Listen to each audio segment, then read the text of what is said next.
What's up, guys? I wanted to come back on here again, make a video talking about a new expansion that came out for one of my games of the year.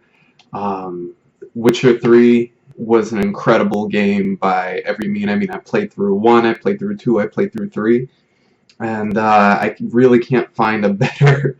Well, it's definitely one of my favorite series of all times. And when 3 came out this year, I put in over 150 hours into the game, and I'm sure that's not even, where a lot of people are at. I'm sure a lot of people have over 200. And um, right before this expansion came out, I was actually playing a little bit of it, trying to get as far into the New Game Plus mode as possible. Just see different outcomes. But mainly, I've been making the same choices. Anyhow, this video is all about the new expansion that came out. It's called Hearts of Stone, and I thought that this expansion was way too good not to make a video about and, try to get as many people to play it as possible, even though I'm sure millions are already playing it, if not have beaten it. I know that I got it right as soon as it launched. It was kind of an update process. Luckily, I'm in the Eastern time zone, so I got to play it pretty much as soon as it was out. I installed it right away, jumped right into it, and you know what? This is probably one of the best expansions I've ever played in any game. I got the season pass. I played it on PC. I encourage people to get the season pass because I think what CD Projekt Red does is they just give you so much value for what you're really spending, and you're saving money by getting the season pass, I think, and yeah, I mean the expansion alone is just guaranteed to blow your mind. Um, I think the story that they put together for the expansion was great, right? So you have an older character that you saw in the beginning, and I'm gonna try to keep this as spoiler-free as possible for anyone that hasn't played it yet. But you have this character that you had in the original vanilla game, and automatically when I first met him, when I was going through my first playthrough, I knew that his character was way too interesting and way too well voiced to not do something with later. When you actually get to see him in the expansion, I just really love how they expanded on him, and there's like a whole mystery going on what this guy's all about, and what he's really there for. Although I'm sure a lot of people will keep trying to guess until the end. I know I was surprised, but you're gonna have to find out for yourself. And it keeps you going, and it has a central villain, but at the same time, the villain isn't so clear cut as with any Witcher quest.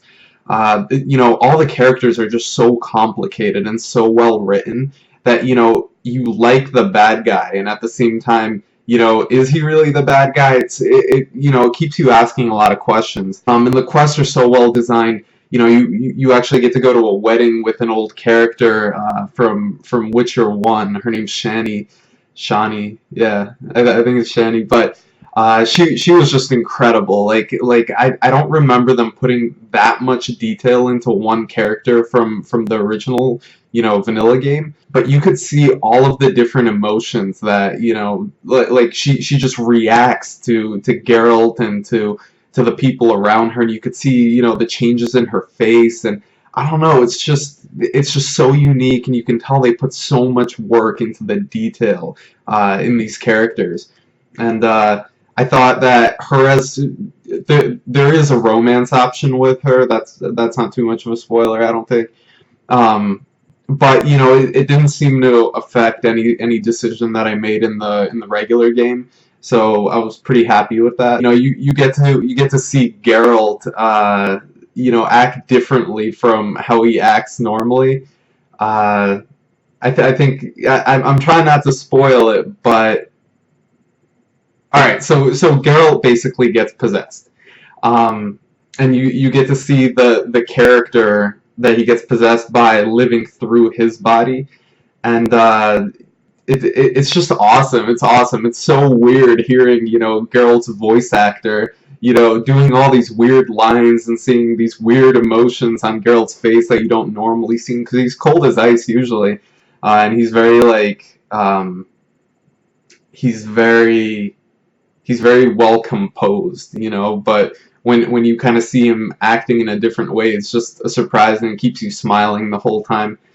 So the quests were just really interesting, and they keep you invested. They make you want to not skip the dialogue, they don't, because sometimes I know that in games I'll just, read the dialogue and then just skip past it, but here I'd like actually let the characters say their piece because, you got to see their faces, you got to see what happened, and everything was just so well animated, and, the story was just full of these twists and turns, and it was just interesting and it was fun to learn about, and I spent time doing every side quest, every main quest, and it just felt like it went by so fast because it was just so enjoyable. I really recommend you guys to try this expansion out. I haven't played an expansion this good in a long time. I think it's near perfect. So check it out. Let me know what you think. Leave me a comment, like, dislike, whatever. I'm happy you guys watched this video, and I'll see you later.